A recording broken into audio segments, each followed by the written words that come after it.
into the looks of the contours. Those are the contours. A lot of times we will see what appear to be ruts in the road, and we've had comments from Caltrans on that. And in fact, there are ruts in the road. When we take points every 3 feet across the roadway, a lot of times we're hitting the wheel track, and a lot of times there's pavement wear, and they will affect the look of the contours. And then the final microstation mapping deliverable, contours, full planimetrics, everything is three-dimensional. The original DTM was constructed in inroads. My background is with the inroad software. So making a DTM out of 3D break lines and random points is relatively easy. A great capability that the MicroStation V8i products have, Select Series 2, and then the upcoming Select Series 3 is even going to be more robust, but in any case, there's a data acquisition tool where, in this case, in the case of this project, I imported the inroads DTM. And it's so simple, it just blows me away that I'm doing a talk about it, but it's basically importing the inroads DTM and then turnarounding. Well, let me back up a little bit. It wasn't as simple as I say. We had to eliminate the holes in the data. We had voids that we didn't want to portray any type of surface data that we could not collect.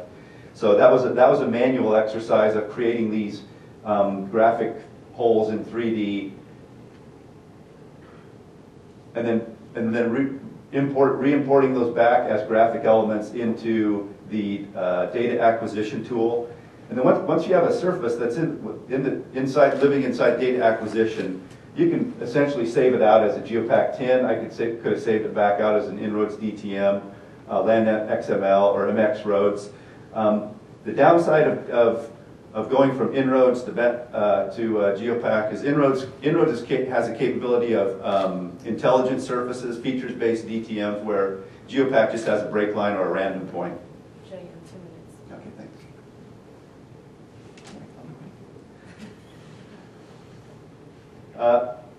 The final step of our deliverable was waiting for a review and comments from the Iowa DOT. They sent me a series of screen captures, one being right down here in this, on the inside loop of this northbound on-ramp. Tight vertical curve, super elevation, vertical curve, all three elements working at the same time. And they're asking why the isopoc surfaces, the contours between my surface and their surface, was reflecting the sawtooth. And it was just, I am so glad they showed this to me, because it was what we were hoping they would show to us.